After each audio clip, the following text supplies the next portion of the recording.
Park. We're here at Annapolis in Maryland, the finish of Ram. We're here maybe 14 hours later than the finish line last night, but you've had time to recover and reflect on what was an amazing 7 days. How are you feeling now? Really was, Grace Ann. First of all, Annapolis is a beautiful seaside city. The marina here is just fantastic. The people are so friendly. The restaurants are amazing, and it's been a lovely place to sort of wind down after a very tough event.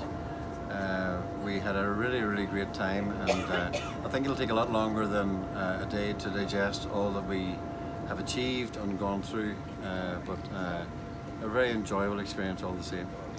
What were your highs, Park? Because there were plenty of highs and plenty of lows. Do you know what? The highs and the lows happened to me in the one place. It was, I think, Monday morning, and I was cycling through, what do you call that? Monument Valley. Monument Valley. Probably the second most beautiful place in the world after Donegal, of course. And I was doing the route through at sunrise, from around 3 o'clock until 5 o'clock. And anybody that's been to Monument Valley, it's very barren, and but you've got spectacular rocks, and when the sun comes up it just goes to bright orange, and it really is spectacular.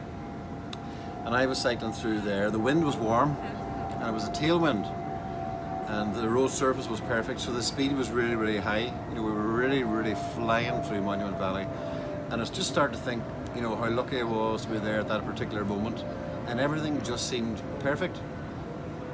And then my nose started to pump blood, which isn't normally surprising for me. It would happen to me on a daily basis because I've got a condition called HHT.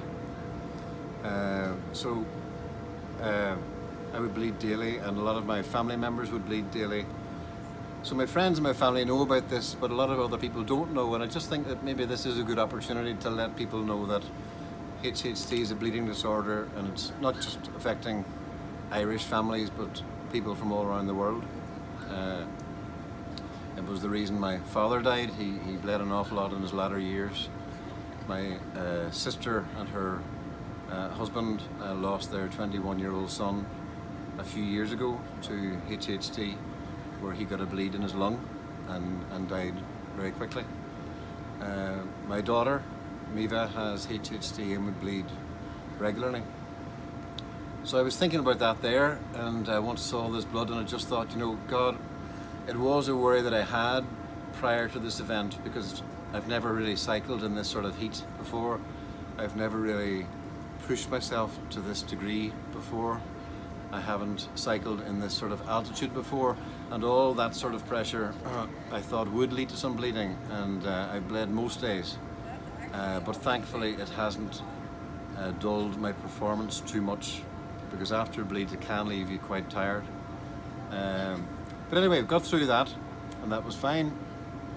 And the next night, my son Porrick, who is in the crew with me, and who we thought didn't have HHT, had a very bad bleed, and didn't tell me about it, and I found out the next afternoon. But some of the crew members had told me that it was very serious, and they were very concerned about it. But he was fine the next day, got his strength back, and he was fine. But it just shows you it's always there. But for any HHT sufferers, you know, if you're able, try and get on with your life. You know, go for a cycle, or whatever your cycle is. Just try not to let it get you down, because it's always there, and you know, just push on and try your best to overcome it as best you can. Don't give in.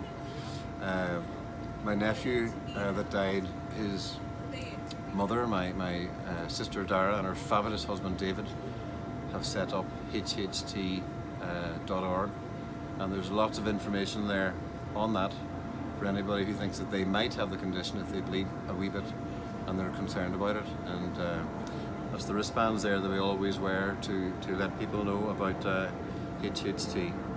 And yeah, I just wanted to get that one out. You know, not fundraising whatsoever about this one. This is autism is what we're fundraising for on this trip, but I just wanted to get a wee bit of a word out there to let people know about HHT. It's quite common, and now you know a little bit about it. Well, it was an emotional time. I saw you coming off Monument Valley, and I knew that there was something wrong. Yeah. So this interview is sort of take two. You tried to interview me after Monument Valley, and I was quite upset, and we had to abandon ship on that interview. So hopefully this one's a wee bit better. Well, I'm glad you're all right, and I'm glad Park's okay. He's great. Have a great time. You've done fantastic. You and the 3 cyclists, your team and your crew. Super lads. We've had a great time all together. We really have. You've had a day to relax now in Annapolis, and are you recovered? Totally. Yeah. No aches or pains. Feeling terrific. Yeah. And honest to God, it's been amazing. Legs are a bit tired, but I'm feeling really great. Great life experience. It really has been terrific. And I've seen some fantastic sights. And great to have the young fella with me as well. And your wife. And my wife, Grania. Yeah, she's having a fantastic time too. You were one of the fortunate cyclists that had their families with them the whole way across. Yeah, all good. Lovely.